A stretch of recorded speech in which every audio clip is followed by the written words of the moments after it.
Hola, ¿cómo están? Gusto en saludarlos. Hoy quiero hablar de un tema que ha sido muy mal interpretado, manipulado y en muchos casos usado para generar culpa, presión, pecado en los creyentes. Sí, voy a hablar acerca del diezmo. Me han preguntado muchísimo esto en mis redes y lo quiero contestar claramente con altura de miras. Hoy voy a hablar acerca de este término, el diezmo, las ofrendas y la mayordomía cristiana. La pregunta que muchos me hacen es muy directa. ¿Es el diezmo una obligación para la iglesia del día de hoy? ¿O se trata de una práctica del antiguo pacto que muchas veces se está aplicando de forma incorrecta en el nuevo? Te invito a que lo veamos juntos. ¿Me parece bien? Ok.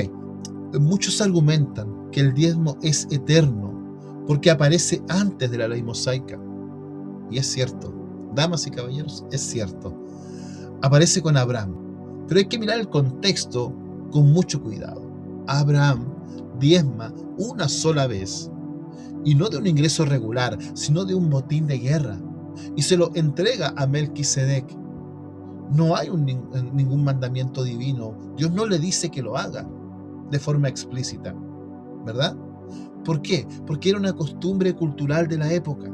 ¿Se da cuenta cuán importante es el contexto cultural en la escritura para poder interpretar bien? Los reyes y los sacerdotes recibían tributos, y Abraham no está estableciendo una norma para todos los tiempos. ¿Me entiende? Simplemente él está actuando según su propia cultura. El segundo caso que nosotros vamos a ver en la escritura es Jacob. Su caso es aún más claro. Jacob le dice a Dios: si tú me bendices, yo te daré el diezmo. Usted no me puede decir que eso suena a un mandamiento divino. Eso es una promesa condicionada, hecha por una persona que está asustada y en necesidad. No es un principio universal ni normativo para la iglesia. Es una reacción que está teniendo, ¿verdad?, por un caso determinado, el querido Jacob. Pero cuando llegamos a la ley, ahí las cosas cambian, porque sí, efectivamente, en la ley mosaica encontramos el diezmo. Pero ojo, ¿cuánto cree usted que era? ¿El 10? No. En el pueblo de Israel habían 3 diezmos distintos: uno para sostener a los levitas, otro para las fiestas y celebraciones, y otro cada 3 años, que se recibía para los pobres, las viudas y los huérfanos. Era un sistema maravilloso, era muy completo, y lo hacía justamente el sostenimiento social y religioso dentro de esta nación que era teocrática. No era una instrucción para la iglesia del Nuevo Testamento. Uno de los textos más usados, o diría yo, más mal usados el día de hoy para coercionar justamente la economía dentro de algunas congregaciones, es Malaquías capítulo 3, verso 10. Todos sabemos lo que dice, ¿no? Traed todos los diezmos al alfolí y, ¿verdad?, y probadme en esto, ¿verdad? Muchas veces se cita para decir que el que no diezma le está robando a Dios. Pero el contexto es clave. Dios está hablando a Israel, a un pueblo que había abandonado el templo y dejado de sostener a los levitas. No es una carta dirigida a la iglesia. En el Nuevo Testamento, Jesús menciona claramente el diezmo en el libro de Mateo 23. Pero el contexto del libro de Mateo sabemos que está dirigido al pueblo judío. Y está hablando, cuando Jesús menciona esto, a fariseos judíos que todavía vivían bajo la ley mosaica. Todavía existía el templo. Tenían obligaciones con el templo y con los religiosos, ¿verdad?, que estaban en aquella época. El nuevo pacto todavía no había sido establecido. No lo está instituyendo como norma. Jesús, cuando habla con ellos, no lo instituye como norma para sus seguidores después de la cruz. Muchos después hacen el cruce de Melquisedec con el libro de Hebreos.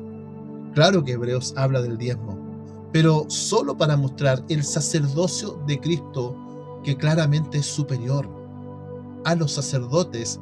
Por eso es que hay que leer el contexto del libro. No es un argumento sobre finanzas, es un argumento completamente cristológico.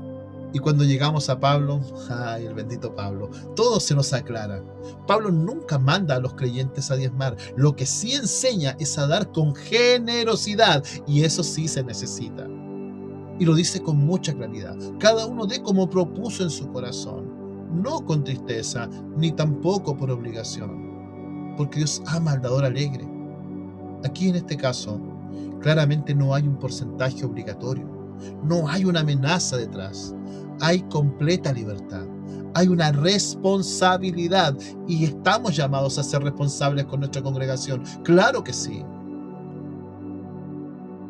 Quiero contarte, en lo personal, me carga ser un poco autorreferente, pero tengo que decirlo, porque en mi congregación sí aportamos con nuestros diezmos y ofrendas, pero no lo hacemos por obligación ni porque nos hayan presionado o nos hayan coercionado. Lo hacemos por convicción, por amor a la obra.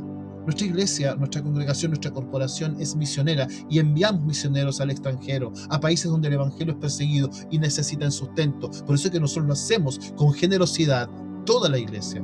Y porque estoy justamente en una iglesia donde hay orden y transparencia. Por eso lo hacemos. Y aquí tocamos un punto muy delicado y real. Muchos hermanos se han cansado o incluso se han ido de sus iglesias, no porque no quieran dar, de hecho son muy generosos, sino por el mal manejo de los recursos. Hace poco, en redes sociales, una corporación chilena también se vio lamentablemente muy marcada por problemas de dinero. Esto no pasa en nuestra congregación, gracias a Dios.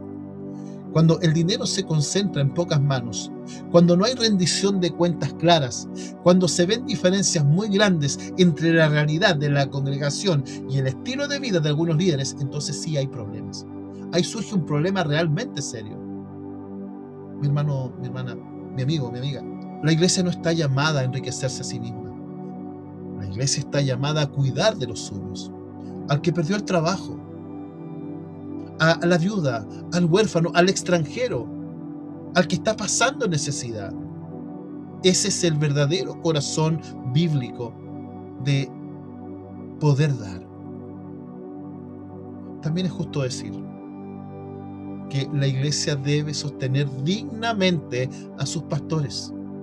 Claro que sí.